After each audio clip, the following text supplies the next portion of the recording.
കേരളത്തിലെ 20 മണ്ഡലങ്ങളിലും മത്സരം യുഡിഎഫുമായിട്ടെന്ന് സിപിഎം സംസ്ഥാന സെക്രട്ടറി കോടിയേരി ബാലകൃഷ്ണൻ. ബിജെപി എവിടെയും എതിരാളിയല്ല, ക്രോസ് വോട്ടിംഗിന്റെ സാഹചര്യവുമില്ല. മുസ്ലിം ലീഗ് മതമൗലികവാദ പാർട്ടി തന്നെയാണ് എന്നും കോടിയേരി പറഞ്ഞു. റിപ്പോർട്ടറിന്റെ ക്ലോസ് എൻകൗണ്ടറിൽ സംസാരിക്കുകയായിരുന്നു കോടിയേരി. കേരളത്തിലെ ഒരു മണ്ഡലത്തിൽ പോലും ബിജെപിയെ എതിരാളിയായി കാണുന്നില്ലെന്ന് സിപിഐഎം സംസ്ഥാന സെക്രട്ടറി കോടിയേരി ബാലകൃഷ്ണൻ പറഞ്ഞു. 20 മണ്ഡലത്തിലും യുഡിഎഫ് ആണ് എതിരാളി.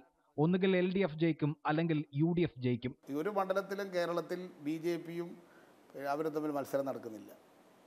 ഒരു മണ്ഡലത്തിലും എൽഡിഎഫും യുഡിഎഫും തമ്മിൽ തന്നെയാണ് കേരളത്തിൽ മത്സരം നടക്കുന്നത്. ഒന്നുകിൽ എൽഡിഎഫ് ജയിക്കും, അല്ലെങ്കിൽ യുഡിഎഫ് ജയിക്കും എന്ന് മാത്രമേ കേരളത്തിൽ 20 മണ്ഡലത്തിൽ ഇപ്പോഴുള്ളൂ. പിണറായി സർക്കാരിന്റെ പ്രവർത്തനവും ഈ തെരഞ്ഞെടുപ്പിൽ വിലയിരുത്തപ്പെടും. എന്നാൽ മുഖ്യമായും കേന്ദ്ര സർക്കാരിന്റെ പ്രവർത്തനമാകും വിലയിരുത്തപ്പെടുക. മുസ്ലിം ലീഗ് മതമൗലികവാദ കക്ഷിയാണെന്നാണ് സിപിഐഎമ്മിന്റെ അഭിപ്രായം. 38% മുസ്ലിം വോട്ടുള്ള അമേഠിയിൽ പാണക്കാട് തങ്ങളെ കോൺഗ്രസ് അടുപ്പിക്കുമോ എന്ന് കോടിയേരി ചോദിച്ചു. മുസ്ലിം ലീഗ് മതമൗലികവാദ നിലപാട് സ്വീകരിക്കുന്ന ഒരു രാഷ്ട്രീയ കക്ഷിയാണ്. മതമൗലികവാദ പാർട്ടി തന്നെയാണ് മുസ്ലിം ലീഗ്. മുസ്ലിം ലീഗുമായിട്ടുണ്ടാക്കിയ ബന്ധം കേരളത്തിൽ മാത്രമേ കോൺഗ്രസിനുള്ളൂ. ഇപ്പോൾ 6.5 ലക്ഷം മുസ്ലിമുകളുടെ സ്ഥലമല്ലേ അമേത്തി. ഈ രാഹുൽ ഗാന്ധിക്ക് വേണ്ടി വയനാട്ടിൽ പ്രചാരവേല ചെയ്യുന്ന മുസ്ലിം ലീഗുകാർ അമേത്തിയിൽ പോയിട്ട് രാഹുൽ ഗാന്ധിക്ക് പ്രചാരവേല ചെയ്യുമോ?